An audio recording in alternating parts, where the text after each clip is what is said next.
कैसे हैं आप लोग? सब अच्छा? तो चलिए, आपका स्वागत है हमारे इस नए वीडियो लेक्चर में। हमारा जो ये नया सीरीज शुरू हुआ है रिवर्स ऑफ इंडिया से रिलेटेड, उसका ये दूसरा भाग है। पिछले क्लास में हमने रिवर्स से रिलेटेड कुछ बेसिक कॉन्सेप्ट की चर्चा कर ली थी और उसमें हमने पढ़ा था कि रिवर के डिफरेंट कोर्सेज क्या होते हैं, किस तरह से वो अपर कोर्सेज, फिर मिडिल कोर्सेज और फिर लास्ट में लोअर कोर्सेज में आता है। जब से रिवर की शुरुआत होती है और फिर धीरे धीरे जाकर के जब ये सागर में मिल जाती है, तो इस दौरान ये कितने सारे लैंड फॉर्म्स का निर्माण करती है अपने अपर कोर्सेज में, फिर मिडिल कोर्सेज में और अंत में फिर अपने लोअर कोर्सेज में। इसकी चर्चा हमने कर लिया था। फिर दूसरी बात जो हमने पिछले वीडियो में पढ़ा था वो था रिवर पैटर्न। ठीक है ना? पैटर्न के बारे में पढ़ा था कि किन किन पैटर्न्स का फॉर्मेशन करती है ये नदियाँ बहते वक्त। जैसे डेंड्रेटिक पैटर्न हमने पढ़ा था, ट्रेलिस पैटर्न हमने पढ़ा, रेक्टेंगुलर पैटर्न हमने पढ़ा, सेंट्रीपिटल पैटर्न हमने पढ़ा। इन सब बेसिक बातों की जानकारी हमने पूरी तरह से ले लिया था।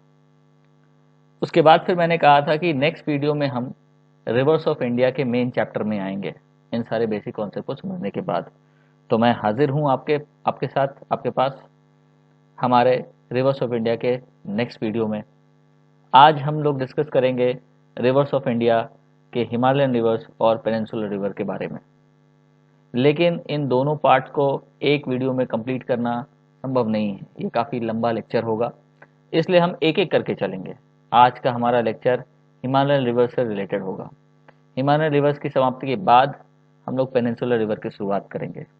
हिमालयन रिवर अपने आप में, रिवर सिस्टम जो है अपने आप में वृहद, बहुत ही बड़ा सिस्टम, नदी तंत्र है ये।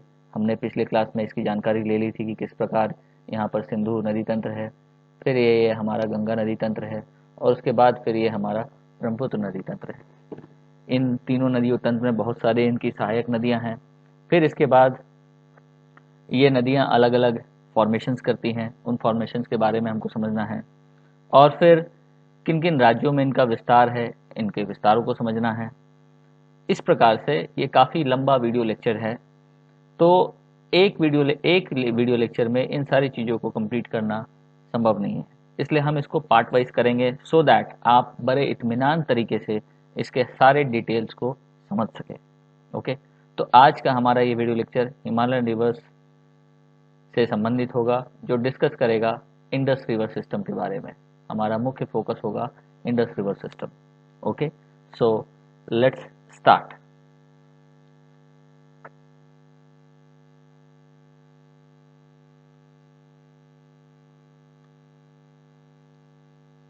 Himalayan reverse. हिमालयन रिवर्स शुरुआत करने से पहले हम लोगों को ये समझना चाहिए कि हिमालयन रिवर्स और पेनिनसुलर रिवर्स में क्या डिफरेंस है। बिना इन अंतरों को समझे हुए फिर हम हिमालयन रिवर्स को डिटेल में नहीं समझ सकते हैं। तो आइए हम लोग पहले इनके अंतरों को समझते हैं कि आखिर बेसिक डिफरेंस क्या है हिमालयन रिवर और पेनिनसुलर रिवर में, जिसके कारण से इन दोनों चीज़ों को हमको अलग अलग से पढ़ाई करना पड़ता है। ओके, तो जैसा कि पहले लिखा है कि drainage systems of India are mainly controlled by the broad relief features. ठीक है ना? भारत में जो रिलीफ फीचर्स, इतने मतलब उच्चावच जो है, उच्चावच की जो स्थितियां हैं, उन स्थितियों पर आधारित है हमारा ड्रेनेज सिस्टम और इन्हीं के कारण ये नियंत्रित होता है हमारे उपमहाद्वीप में। और इसके इस उच्चावच के कारण इंडियन रिवर्स को दो मुख्य ग्रुप में डिवाइड किया जाता है, हिमालयन रिवर और पेनिनसुलर रिवर में। ठीक है, तो उच्चावच के कारण ये दोनों रिवर पैटर्न का विभाजन हुआ है। हिमालयन रिवर्स एक तरफ जहां लंबी नदियों को अपने अंदर समाई हुई है और इनके जो कैचमेंट एरिया है, मतलब जल ग्रहण क्षेत्र है, ये बड़े बड़े होते हैं, काफ़ी बड़े होते हैं। जैसे इंडस रिवर का, गंगा रिवर सिस्टम का, ब्रह्मपुत्र रिवर का, इनका जो जल ग्रहण क्षेत्र होता है ये काफ़ी बड़ा होता है। जल ग्रहण क्षेत्र क्या होता है?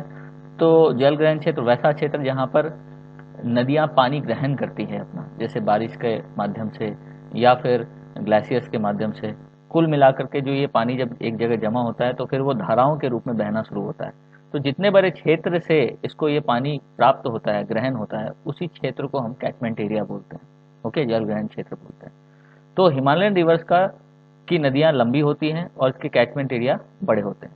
क्यों? क्योंकि इनको जल दो जगहों से ग्रहण होता है, पहला बारिश से, दूसरा ग्लेशियर से। इसके अलावा जो हिमालयन रिवर्स है वो अपने स्वभाव में पेरेनियल है, मतलब 12 मासी नदियां हैं। ये लोग 12 मास बहती रहती है। क्यों? क्योंकि इनको नदियां दो स्रोतों से, पानी दो स्रोतों से मिल रहा है, पहला रेन से मिल रहा है और दूसरा ग्लेशियर से मिल रहा है, जिसके कारण सालों भर इसमें पानी रहता है। इसके अतिरिक्त ये नदियां काफ़ी गहरी होती है और काफ़ी गहरे महाखंड का निर्माण करती है। ये रैपिड्स और वाटरफॉल्स का भी निर्माण करती है। रैपिड्स और वाटरफॉल्स के बारे में हमने पिछले वीडियो में ऑलरेडी डिस्कस कर रखा है। ये कुछ इंपॉर्टेंट लैंडफॉर्म्स है जो नदियां बनाती हैं। ओके, खास करके पहाड़ी नदियां जो ऊंचे पर्वतों से गिर रही हैं। इसके अलावा जब ये प्लेन्स में एंटर करती हैं तो ये मेंडर फॉर्मेशन करती है। मेंडर फॉर्मेशन क्या होता है, इसके बारे में भी हमने पिछले क्लास में समझा था।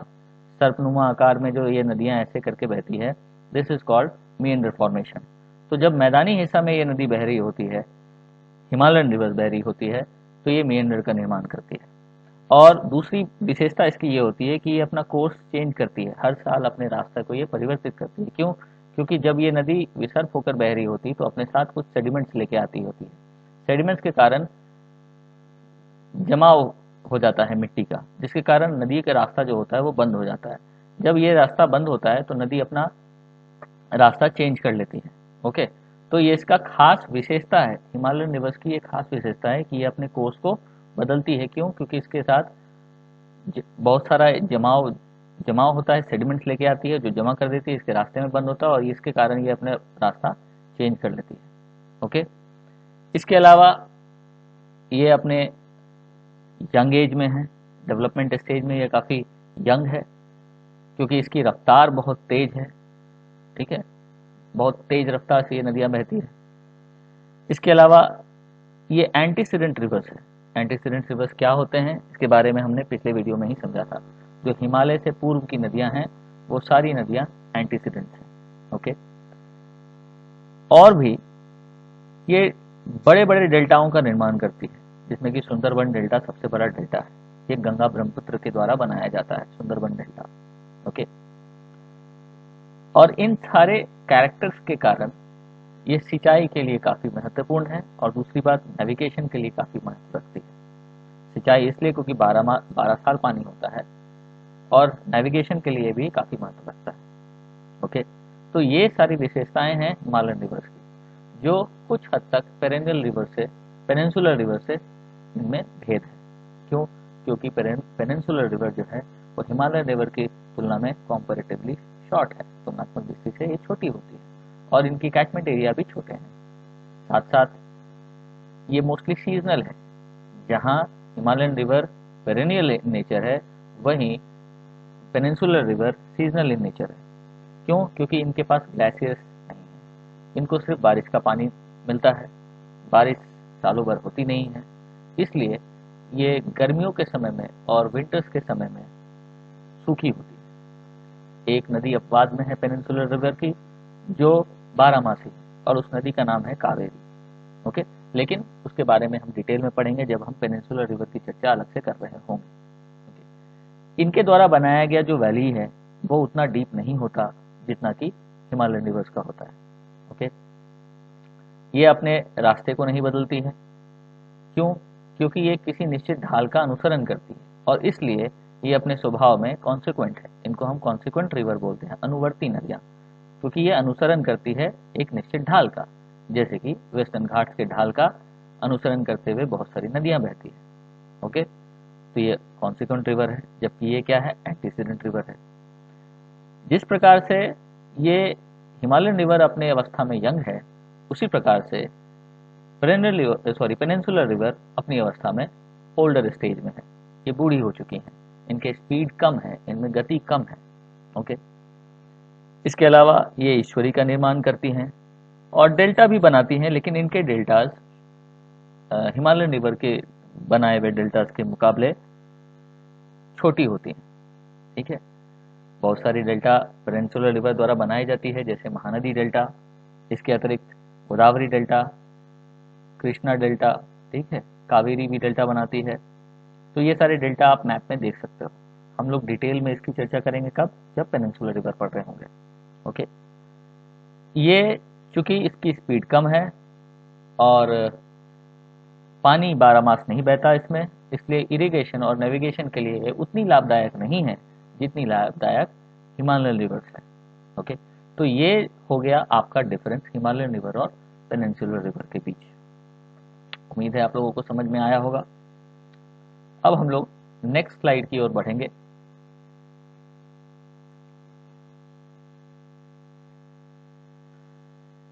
और इसमें पढ़ेंगे हिमालयन रिवर्स के बारे में। हिमालयन रिवर्स, तो Himalayan reverse, the rivers originating from Himalayas and trans-Himalayan regions consist of three river system. Okay, consist of three river system. Himalaya से और ट्रांस हिमालय से निकलने वाली नदियां 3 नदी तंत्र से बनी हुई है, इंडस रिवर सिस्टम से, गंगा रिवर सिस्टम से और ब्रह्मपुत्र रिवर सिस्टम से। इस बात को हम लोग पहले ही समझ चुके हैं। ओके, आज जो हमारा चर्चा का विषय है वो है इंडस रिवर सिस्टम। इस इंडस रिवर सिस्टम में हम इंडस के बारे में चर्चा करेंगे और इसके जो डिफरेंट ट्रिब्यूटरीज हैं उनकी चर्चा करेंगे। आज का हमारा लक्ष्य होगा इंडस की चर्चा करना इस वीडियो लेक्चर के माध्यम से। ओके, तो इंडस का क्या मतलब होता है? तो इंडस का मतलब होता है लार्ज बॉडी ऑफ वाटर, ये मीनिंग संस्कृत में है। ओके, एंशिएंट इंडियंस को एंड इसे सिंधु नाम से जानते थे संस्कृत में। ओके, पर्शियंस इसको हिंदू नाम से जानते थे। इंडस इसका नाम रोमन्स ने रखा था। ओके, रोमन्स ने इसका नाम इंडस रखा था। तो इस प्रकार हम देख लिए कि इंडस का मतलब क्या है, a large body of water. Ancient Indians को एंशिएंट इंडियन संस्कृत में इसे सिंधु कहते थे, जबकि पर्शियन इसको क्या कहते थे, हिंदू कहते थे। और रोमन्स ने इसका नाम इंडस रखा था। ऋग्वेद में भी सिंधु नदी की चर्चा कई बार की जा चुकी है, बहुत बार की जा चुकी है। तो इससे हमको इसकी पौराणिकता का पता चलता है कि ये कितनी पुरानी है। इसमें ऋग्वेद में भी इसकी चर्चा की गई और इसी ऋग्वेद में की गई सिंधु नदी की चर्चा को, सिंधु नदी के नाम को आज के डे में हम इंडस रिवर के नाम से जानते हैं। यह नदी, it is one of the most important drainage systems of the sub continent of India.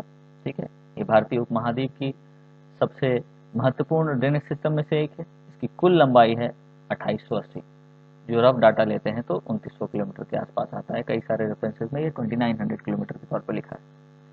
India में इसकी कुल लंबाई 1114 किलोमीटर है, जो समझना बेहद आवश्यक है आपको।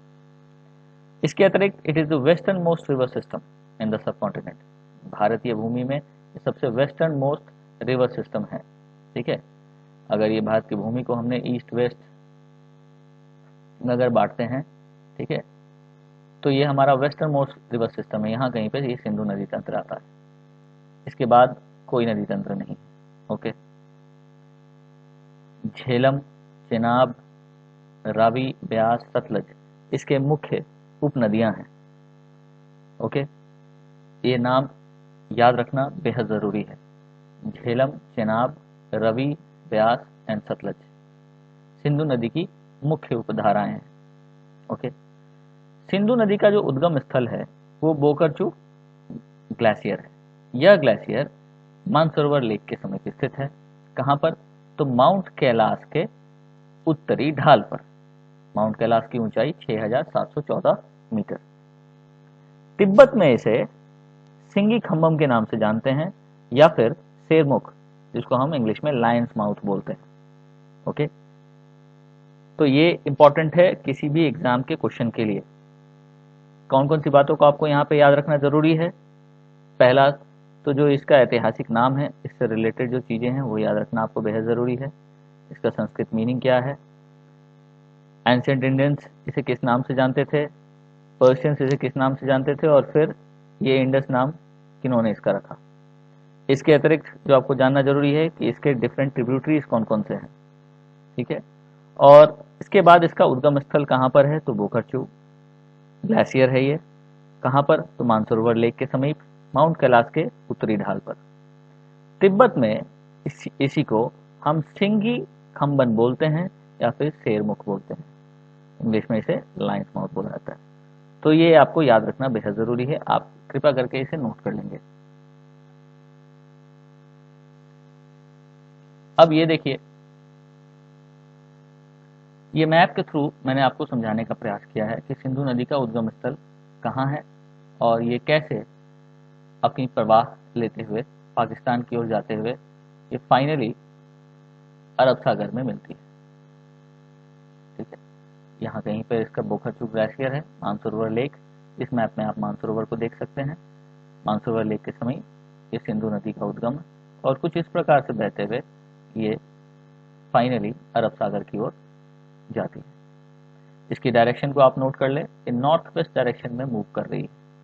नॉर्थ वेस्ट, ये ईस्ट, नॉर्थ, साउथ और वेस्ट, और इसकी जो दिशा है वो कुछ इस दिशा में है, नॉर्थ वेस्ट। और फिर फाइनली भारत से जब ये गुजरती है, क्रॉस करती है भारत को, तो ये साउथवर्ड मूव करती है। यहाँ पर ये एक बहुत बड़े गॉर्ज का निर्माण करती है। इसके बारे में हम लोग नेक्स्ट स्लाइड में पढ़ेंगे। तो ये मैप आप ध्यान में रखिएगा सिंधु नदी के लोकेशन को, ये कहाँ पर है और किस प्रकार बहती है। इसमें आप सिंधु नदी के जो ट्रिब्यूटरीज है उसको देख सकते हो। झेलम है, चेनाब है, रावी, सतलज और यहाँ ब्यास। ओके, चलिए हम लोग अब अगले स्लाइड की ओर बढ़ते हैं।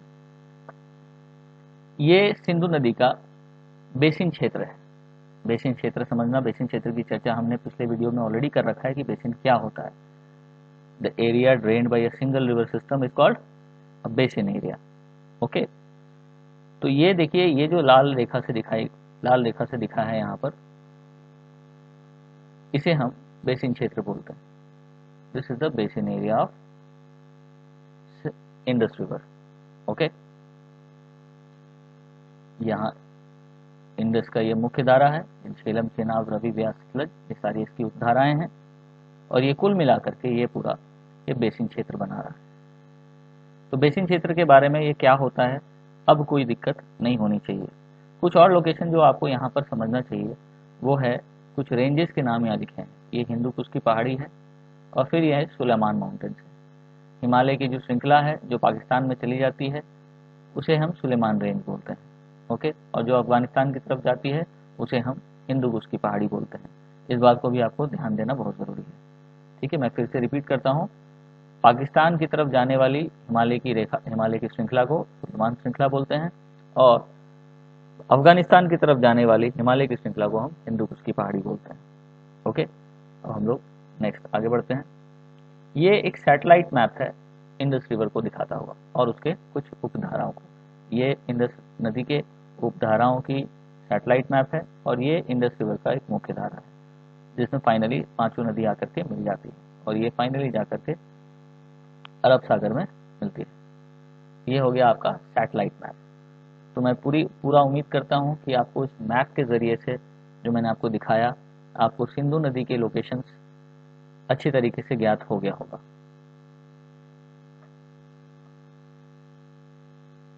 ओके, एक बार फिर से आप इन सारे मैप को देख लीजिए। मैं आपके लिए स्लाइड को रिपीट कर रहा हूँ। ये सिंधु नदी का उद्गम स्थल और ये इसके बहने की दिशा। ठीक है, ये इसके कुछ ट्रिब्यूटरीज। ओके,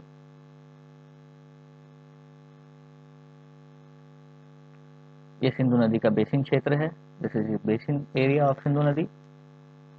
और ये सैटेलाइट मैप है सिंधु नदी का जिसमें आप क्लियर तौर पर यहाँ पर सिंधु नदी की मुख्य धारा को देख पा रहे हैं और ये ट्रिब्यूटरीज है सिंधु नदी की। ये भारत की का एलओसी है। ओके,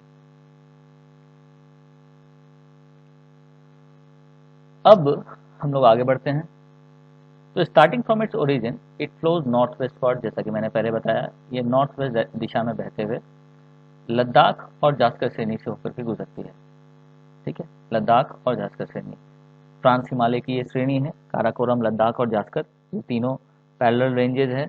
ठीक है, और इन दोनों लद्दाख और जास्कर के बीच से ये सिंधु नदी होकर के गुजरती है और भारत में इसकी एंट्री जो होती है वो दाम चौक एक जगह है जहाँ पर भारत में ये एंट्री लेती है।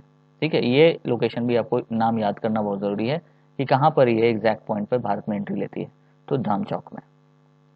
It drains the largest number of glaciers and mountain slopes of the Karakoram, Ladakh, Zanskar and the Himalayan ranges. Okay, बहुत सारे ग्लेशियर्स और माउंटेन स्लोप से होते हुए जो काराकोरम, लद्दाख, जास्कर और हिमालयन रेंजेस की है उनसे होते हुए ये नदी बहती है। In Ladakh it follow the straight course between Ladakh range and Zaskar range. Ladakh और जास्कर के रेंज में बहते हुए लद्दाख क्षेत्र में ये लगभग सीधी रेखा में बहती है। ओके,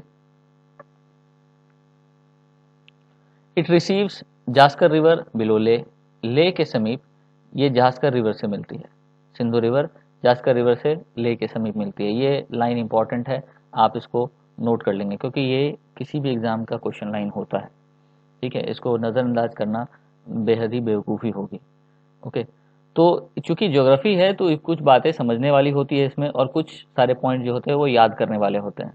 ज्योग्राफी को समझ करके अगर याद करते हो तो आपको ज्योग्राफी पे कमांड होगा, अन्यथा ये कमांड कभी नहीं हो पाएगा। कुछ फैक्ट्स होते हैं इसमें, जो फैक्ट्स को याद रखना बेहद ज़रूरी है। ओके, तो उसी में से एक फैक्ट, कुछ फैक्ट मैंने ऑलरेडी पढ़ा दिया, और ये है एक और फैक्ट जो आपको नोट करना चाहिए कि Zaskar it receive Zaskar river below Leh, Suru and Dras are the other left bank tributaries which join the Indus river Kargil. Suru और द्रास इसके दूसरे बाईं ओर की ट्रिब्यूटरी है जो इंडस रिवर में कारगिल के समीप मिलती है। ठीक है, तो जास्कर लेह के समीप मिली, जबकि सुरू और द्रास जो है वो कारगिल के समीप मिलती है। इसके आगे बढ़ते हुए, मतलब नॉर्थ वेस्ट डायरेक्शन में ये जब फिर आगे बढ़ती है, नॉर्थ वेस्ट इस दिशा में आगे बढ़ते हुए, इसमें फिर से श्योक और नुब्रा ट्रिब्यूटरी मिलती है। ये सारे मैप में आप लोगों को आगे वाले स्लाइड्स में दिखाऊंगा, लेकिन फिलहाल अभी फैक्ट्स को आप याद कर लें। श्योक और नुब्रा ट्रिब्यूटरी से ये मिलती हैं। ठीक है, these tributary arise from Siachen glacier, और ये श्योक और न्यूब्रा ट्रिब्यूटरी कहाँ से निकलती है, तो सियाचिन ग्लेशियर से निकलती है। सियाचिन ग्लेशियर कहाँ है, तो काराकोरम श्रेणी में है। ये सारे फैक्ट्स है जो आपको याद रखना बहुत ज़्यादा आवश्यक है। ठीक है, ये पूरा डिटेल्ड वीडियो लेक्चर है जिसमें बहुत सारे फैक्ट्स मिलेंगे आपको, बहुत सारे मैप के थ्रू मैं चीज़ों को समझाने का प्रयास करूँगा। अगर ये पूरा लेक्चर आप बढ़िया से सुनते हैं तो फिर इससे संबंधित किसी भी टॉपिक से संबंधित जो मैं जो वीडियो बना रहा हूँ उस टॉपिक में कोई भी क्वेश्चन आपका छूटेगा नहीं, इस बात की गारंटी है। ओके, तो इस सब चीज़ों को आप नोट करते चलें। तो श्योक और नुब्रा ट्रिब्यूटरी से मिलती है, और ये ट्रिब्यूटरी कहाँ से निकलती है, तो सियाचिन ग्लेशियर से निकलती है, और सियाचिन ग्लेशियर कहाँ है, तो काराकोरम श्रेणी में आता है। उसके बाद स्कार्दू एक जगह है श्योक के नीचे, शिगार रिवर, ठीक है, मीट्स रिवर इंडस। शिगार एक फिर से एक नई ट्रिब्यूटरी है किसकी, रिवर इंडस की। ये स्कार्दू एक जगह है, श्योक के नीचे ये पड़ती है, वहाँ पर ये शिगार रिवर से मिलती है। शिगार रिवर जो है it drains northern slopes of mount K two. K two का तो नाम सुने ही हैं, गॉडविन ऑस्टिन। ठीक है, this is the highest mountain peak of India, लेकिन ये highest mountain peak of India, ये ट्रांस हिमालयन रीजन में पड़ता है। Highest mountain peak in the world क्या है, तो माउंट एवरेस्ट है, और सेकंड नंबर पे केटू आता है। लेकिन इंडिया का कौन सा है, तो केटू है हाईएस्ट। सेकंड हाईएस्ट कौन है, तो कंचनजंगा। केटू और कंचनजंगा में क्या फ़र्क है, केटू और कंचनजंगा में क्या फ़र्क है, तो कंचनजंगा जो है वो हिमालयन श्रेणी में पड़ता है, जबकि केटू जो है ये ट्रांस हिमालयन श्रेणी में पड़ता है। ओके, इस बात को आप नोट कर लेंगे। K two lies in the trans Himalayan region, whereas Kanchenjunga lies in the Himalayan region. ठीक है, K2 is the highest mountain peak in India, whereas Kanchenjunga is the second highest peak in India. Okay, world की बात करें तो K2 दूसरे स्थान पर है, कंचनजंगा तीसरे स्थान पर है। यही बात है। अगर आपसे सवाल पूछा जाए कि हिमालय की सबसे ऊंची चोटी कौन है, तो Kanchenjunga is the right answer. But आपसे पूछा जाए कि भारत की सबसे ऊंची चोटी कौन है, तो K2 is the right answer. This is the difference between K2 and Kanchenjunga. Anyway, we will move on to our topic. तो शिगार रिवर जो है वो माउंट K2 के नॉर्दर्न स्लोप्स पे बहती है, और इस रीजन में river Indus is more wide than in Ladakh. Ladakh क्षेत्र में जितनी ये नदी चौड़ी है उससे ज़्यादा चौड़ी इस रीजन में। गिलजिट एक दूसरी महत्वपूर्ण सहायक नदी है इंडस रिवर की, and this comes from the west to join Indus, और फिर से ये वेस्ट दिशा से बहती हुई इंडस में आके मिलती है। ये सारे मैप जो भी मैं बता रहा हूँ इसको हम मैप में भी समझेंगे, ठीक है, सारे लोकेशन। और आपसे भी गुजारिश करेंगे कि जब भी आप ये चैप्टर पढ़ रहे हैं तो उस समय आपका एटलस खुला होना चाहिए और एटलस में ये सारे पॉइंट्स, ये सारे लोकेशंस आप देखते हुए चले जहाँ जहाँ मैं बताता चलूँगा। एटलस ऑक्सफोर्ड का हो तो बेहतर है। ओके, the Indus makes several deep gorges. Indus river चूँकि हम लोग जान रहे हैं हिमालयन रिवर है, काफ़ी ऊंचे ऊंचे पहाड़ों से ये बहती है, काफ़ी ज़्यादा एनर्जेटिक होती है, तो काफ़ी डीप गॉर्जेस का निर्माण ये करती है। ठीक है, तो उसी में जो सबसे डीपेस्ट गॉर्ज है वो गिलगित के पास है, जो लगभग 5200 मीटर इन हाइट है। ठीक है, इसकी जो ऊंचाई है अपने बेस से, अपने बेड से, वो 5200 मीटर है। इंडिया की सबसे हाईएस्ट गॉर्ज है ये, डीपेस्ट गॉर्ज है। ओके, तो ये सारे फैक्ट्स आप यहाँ से नोट करते चलेंगे। ठीक है, ये सारा पॉइंट्स नोट करने वाला है, इसको नोट कर लीजिएगा। These all points are important for you because questions are asked from these points. Now will move on to our next slide. ये देखिए, ये हमारे मैप में गिलगित नदी है जो यहाँ आपको इंडस रिवर में मिल रही है। ये this is our Indus river. Okay, this is Indus and this is Gilgit. ये बुंजी के पास आकर के मिलती है और यहीं पे एक गॉर्ज का निर्माण, बहुत ही गहरी गॉर्ज का निर्माण ये करती है और फिर आगे चल के ये पाकिस्तान में चली जाती है। राइट, तो यहाँ हम क्लियर तौर पर देख पा रहे हैं कि किस प्रकार ये गिलगित नदी है और यहाँ हमारा इंडस रिवर है। ठीक है, बुंजी के पास ये मिलती है और यहीं पर एक बहुत ही बड़े महाखंड का निर्माण होता है और फिर ये आगे बढ़ते हुए पाकिस्तान में एंट्री ले लेती है। ओके, कुछ इंपॉर्टेंट और जो लोकेशंस आप इसमें देखना चाहें आप देख सकते हैं। ठीक है, this is your cigar river. ठीक है, ये एस्टर रिवर है यहाँ पर। ओके, ये हुंजा रिवर है। दिस इज हिस्पर, हिस्पर एक ग्लेशियर भी है। Okay, now we will move on to our next slide.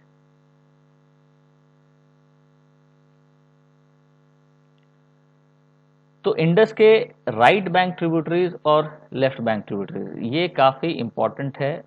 बहुत बच्चे इसमें कंफ्यूज होते हैं, यहाँ से आपको सारा कंफ्यूजन दूर हो जाना चाहिए इस वीडियो के माध्यम से कि कौन कौन सी नदियाँ इंडस के राइट बैंक ट्रिब्यूटरीज में आती है और कौन कौन सी नदियाँ इंडस के लेफ्ट बैंक ट्रिब्यूटरीज में आती है। राइट बैंक और ट्रिब्यूटरीज और लेफ्ट बैंक ट्रिब्यूटरीज का मतलब ये है कि सपोज करो कि अगर ये इंडस रिवर है तो ऊपर से मिलने वाली ये जो सारी नदी है जो ऊपर से मिल रही है वो सारी राइट बैंक है और ये जो नदी नीचे से मिल रही है वो लेफ्ट बैंक है।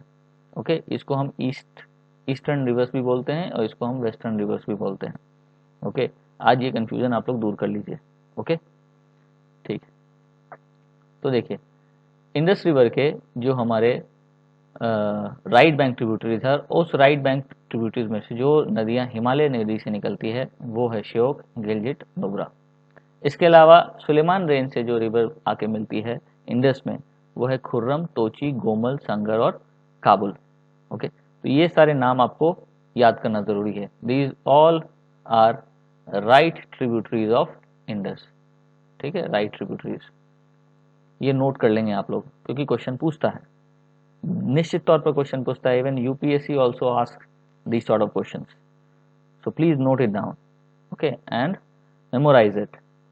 उसके बाद जो हमारे मेजर लेफ्ट बैंक ट्रिब्यूटरीज है इंडस रिवर सिस्टम के, उसमें आपको जास्कर रिवर, सोहान रिवर, झेलम, चेनाब, रवि, ब्यास और सतलज। इसमें झांसकर का नाम बहुत इंपॉर्टेंट है क्योंकि कभी कभी ये क्वेश्चन बना करके पूछता है कि इनमें से कौन सी नदी सिंधु नदी की बाईं ओर से मिलने वाली नदी नहीं है जिसमें झांसकर का नाम दिया रहेगा। ये सारी दाई की रहेगी और उसी में झांसकर का भी नाम दिया रहेगा। तो फिर आपको वैसे केस में अगर ये सारे नाम याद ना रहे तो आपको कन्फ्यूज़न हो सकता है। तो इसलिए स्पष्ट तौर पर आपको पता होना चाहिए कि राइट बैंक ट्रिब्यूटरीज कौन कौन सी है और लेफ्ट बैंक ट्रिब्यूटरीज कौन कौन सी है। लेफ्ट बैंक अगर याद हो जाता है तो राइट बैंक आपको आराम से याद हो जाएगा। ओके, लेफ्ट बैंक में ये 5 नदी तो यहीं आ जाती है, झेलम, चेनाब, रवि, ब्यास, सतलज। ठीक है, इसके अलावा एक झांसकर का नाम इंपॉर्टेंट आता है और बाकी सारी जो बच गई श्योक, गिलगित, नुब्रा, खुर्रम, तोची, गोमल, सांगर, ये सारी नदियां जो है वो राइट बैंक की है। लेकिन फिर इसमें भी एक डिवीजन है कि सुलेमान रेंज की कौन सी है और हिमालयन रेंज की कौन सी है। तो मैंने यहाँ स्पष्ट तौर पर इसका स्पष्टीकरण विभाजन कर दिया है कि कौन कौन सी नदी हिमालयन रेंज की है और कौन कौन सी नदी सुलेमान रेंज की है। उम्मीद है आप लोग इसको नोट करके याद कर लेंगे। ठीक है, अब हम लोग अपने नेक्स्ट स्लाइड की ओर बढ़ते हैं।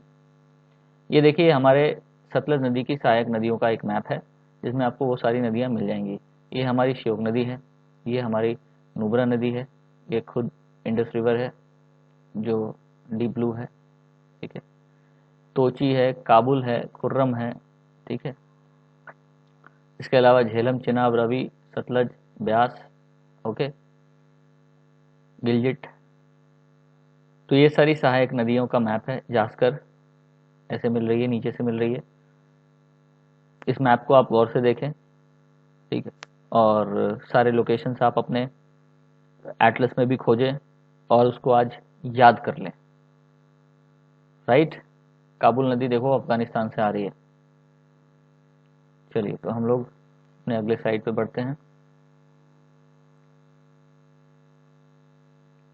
Now it crosses the Himalayas, जब इसकी अपनी माउंटेनियस जर्नी समाप्त हो जाती है, through a deep gorge near Attock. Attock एक जगह का नाम है, lying north of Nanga Parbat, and it takes a sharp southerly bend here. एक शार्प साउदर्ली बेंड होता है जब ये नदी गॉर्ज बनाती है, तो एक साउथ की तरफ मुड़ते हुए पाकिस्तान में चली जाती है। इस बेंड को हम सिंटैक्सियल बेंड बोलते हैं, जो हिमालय में देखने को मिलता है। हिमालय रेंज की विस्तार कुछ इस प्रकार से है। ये हिमालय दो जगह ये सिंटैक्सियल बेंड बनाती है, एक यहाँ पर जम्मू कश्मीर में और यहाँ अरुणाचल प्रदेश में, राइट। तो इसी सहारे से ये सिंधु नदी भी बहती है और इधर से ब्रह्मपुत्र नदी आती है, right. This river passes by नंगा पर्वत and turns southwest to enter Pakistan.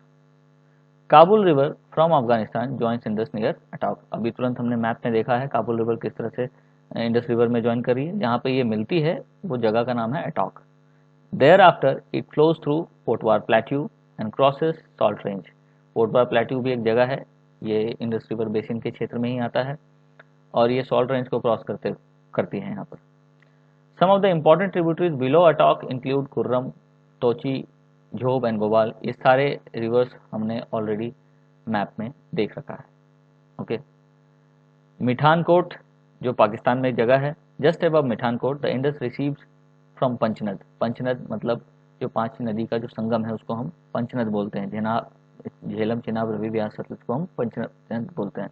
तो मिठानकोट के पास ये पंचनद से जाकर के मिलती है, okay. And this accumulated waters of the 5 eastern tributaries, जिस तरह से मैंने आपको बताया, लेफ्ट बैंक की नदियों को हम ईस्टर्न ट्रिब्यूटरीज बोलती हैं और राइट बैंक के ट्रिब्यूटरीज को हम वेस्टर्न ट्रिब्यूटरी बोलते हैं। इसमें कोई कंफ्यूजन मत रखिएगा, ठीक है। तो झेलम, चेनाब, रवि, ब्यास, सतलज से ये मिठानकोट के पास आके मिल जाती है। इसके अलावा कुछ और फैक्ट जो इंडस रिवर से रिलेटेड है वो ये कि it only flows in the Leh district. It only flows in the Leh district of Jammu and Kashmir. Bharat में ये केवल लेह डिस्ट्रिक्ट में ही बहती है। ये भी एक बहुत इंपॉर्टेंट फैक्ट है। ये सवाल पूछता है आपसे किसी भी कॉम्पिटिटिव एग्जाम में, इसको आप नोट कर लेंगे। ले is situated at the left bank of the river. ये भी बहुत इंपॉर्टेंट पॉइंट है, इसको भी आप लोग नोट कर लेंगे कि ले कहाँ पर है, तो इसके लेफ्ट साइड में है, ओके। The Indus is one of the few rivers in the world to exhibit a tidal bore.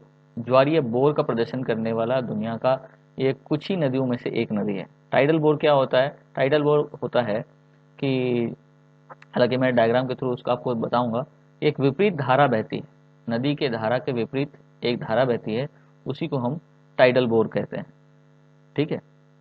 जब ये खास करके जब समंदर में मिल रही होती है, यहाँ समंदर है, तो इसी के अगेंस्ट कुछ धाराएं बहती हैं और नदी की धारा कुछ इस प्रकार है और ये टाइडल बोर की धारा कुछ इस प्रकार है और यहाँ पे धाराओं वेव्स का निर्माण होता है, ठीक है। इसी को हम टाइडल बोर कहते हैं। पिक्चर में हम इसको बेहतर तरीके से समझेंगे, लेकिन ये बात जो इंपॉर्टेंट है इसको नोट करना कि इंडस फ्यू रिवर्स है, one of the few rivers in the world है जो टाइडल बोर का प्रदर्शन करती है। A tidal bore occurs along a coast where a river empties into an ocean और अ सी। जैसा कि मैंने बताया आपको, a tidal bore is strong tide that pushes up the river against the current, ठीक है। इसके धारा के विपरीत ये तरंगे पैदा होती हैं। The Indian rivers like Ganges, Brahmaputra, Indus, ETC exhibits tidal bores और tidal bores are common in the Hooghly river, ठीक है। तो ये सारे पॉइंट भी आपको नोट करना अति आवश्यक है। यहाँ से भी प्रश्न पूछे जाते हैं और पूछे जाएंगे।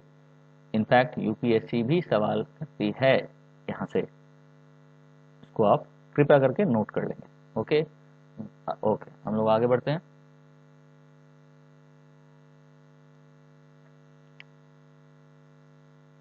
ये देखिए, ये हमारा सॉल्ट रेंज है यहाँ पर, ठीक है, और ये हमारा पोटवार प्लेट्यू है। इसके भी लोकेशन आपको याद रहे तो बेहतर होगा, इसलिए मैंने सोचा कि बता दूँ।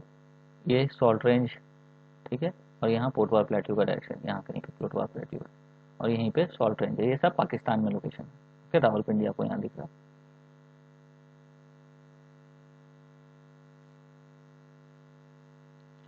ये देखिए, जैसा कि मैंने आपसे चर्चा किया था, ये जो वेव्स दिख रहे हैं आपको, यही है tidal bore. Okay, tidal bore, this is your tidal bore. ये नदी के धारा के विपरीत बहती है। कई बार आप नदियों को अगर गौर से देखोगे तो आपको ये चीज दिख जाएगा। ओके, ठीक। और इस तरफ हम देख रहे हैं, ये हमारा इंडस रिवर है। This is our Indus river and this is our Zanskar river, ठीक है। और किस तरह से इन दोनों का संगम हो रहा है हम यहाँ बेहतर तरीके से देख पा रहे हैं, ठीक। और यही जो है, ये बीच वाले जो पोर्शन है, इसको हम गॉर्ज कहते हैं, जो नदियाँ इस तरह से आती है, ठीक है, पहाड़ों को काटते हुए। This is what is called gorge for you. तो इस प्रकार से हमने आज इस वीडियो लेक्चर में इंडस रिवर तंत्र के बारे में समझा। अभी ये पूरा समाप्त नहीं हुआ है। इस वीडियो लेक्चर में हम सिर्फ इंडस रिवर को समझ, अगले वीडियो में हम लोग समझेंगे सिंधु नदी के अलग अलग उपनदियों के बारे में, जिसमें हम लोगों को समझना होगा झेलम, चेनाब, रवि, ब्यास और सतलज के बारे में। इस वीडियो लेक्चर में इतना ही। मुझे पूरा उम्मीद है कि ये पूरा वीडियो लेक्चर आप लोगों को अच्छे तरीके से समझ में आया होगा और आप लोग इसका नोट्स बनाएंगे। और इसके साथ साथ मेरी ये भी गुजारिश है कि अगर वीडियो पसंद आया है तो कृपया करके इसे आप लोग लाइक करें, फिर बाकी अपने दोस्तों और संबंधियों से कहे कि वे लोग भी इस चैनल को देखें और उसे सब्सक्राइब करें। मैं आपसे ये भी गुजारिश करूँगा कि आप इसके बारे में अपने लोगों से शेयर करें, इस वीडियो को, इस चैनल के बारे में बताएं, सो दैट कि ये जो हमारा ज्ञान का प्रसार है ये निरंतर होता रहे। लॉकडाउन की स्थिति से बहुत सारे स्टूडेंट्स जो होंगे वो वंचित होंगे इन सुविधाओं से, खास करके हमारे बिहार के छात्र। तो मैं चाहूँगा कि आप लोग ज़्यादा से ज़्यादा लोगों में, ज़्यादा से ज़्यादा छात्रों में इस चैनल के बारे में आप लोगों को बताएं, सो दैट कि हमारे ये प्रयास सफल हो सके। So thank you very much for listening to the video. God bless you. Take care. Good night and stay safe. Stay at home. Thank you very much.